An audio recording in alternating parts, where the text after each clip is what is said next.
Welcome to Creative Cooking. Today we're making barbecued beans for meat lovers, and it's easy to do. Let's get right into it. First you need to use B&M Boston baked beans. Do not use anything else, I'll explain later, and some butter beans. Chop up half an onion. This is sweet Vidalia, and you want to chop that up into little chunks, not finely diced. And here we have smoked bacon. We won't be using all of those strips. I always cook a few extra just for me to nibble on while I'm cooking.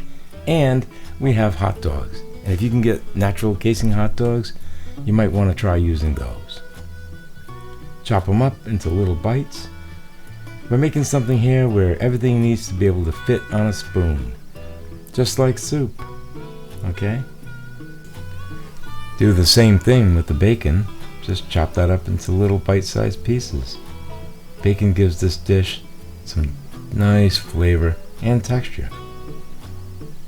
And here we have 3/4 of a pound of lean hamburger. Season that with salt and pepper, maybe some garlic powder. I use Montreal steak. Then bring that over to the grill after you've formed a few patties. Cook them as if you were going to make cheeseburgers, and then bring them back into the kitchen. Break it up into little bite-sized pieces, just like everything else. Doing it this way really does make a difference. Now get a pan nice and hot and add in the reserved bacon fat from cooking the bacon.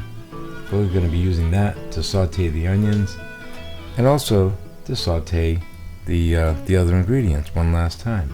You only want to cook these until they just turn translucent, and then go ahead and add in the hot dogs. You want to cook those for a minute or so too, until you see a little bit of browning take place. That gives another layer of flavor. We're building layers here. So when they look like that, add the bacon in, give that a nice mix, and last but not least, add in those crumbled up hamburger. Give that a nice mix. And now you're ready to add the rest. Look at all that meat. You could eat it just the way it is. Just make a sandwich out of it, right? Alright, so we'll add the beans and see how nice dark brown they are. They're also very firm, and it's one of the reasons I use these, because they don't already have ketchup or brown sugar or anything added. We'll be adding that ourselves. And then we add a can of the butter beans. And you'll notice that they make a nice color contrast.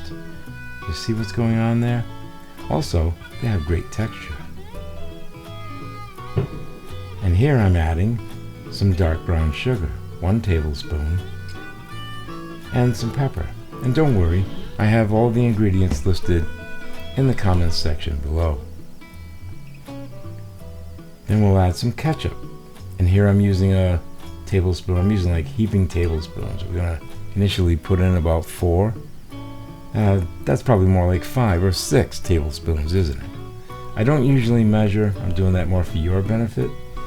And then we're going to add some yellow mustard. You can use spicy brown, it's even better.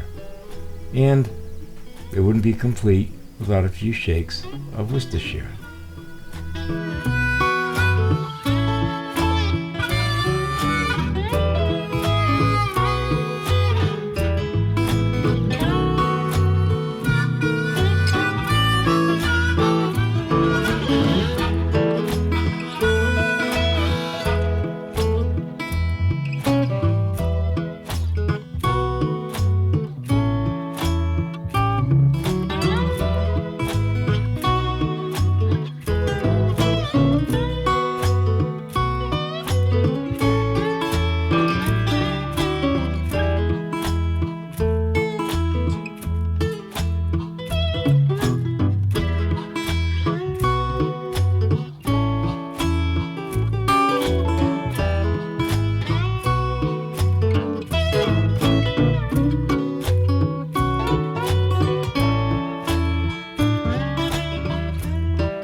Now it's time for the secret ingredient.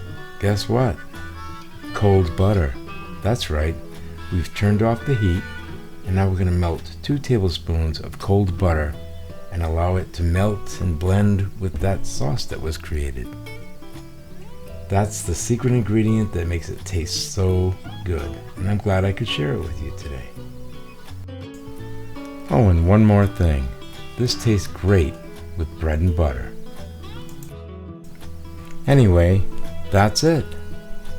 I hope you enjoyed this video, and don't forget to come back for more great videos made for people who like to cook. Until then, bon appetit.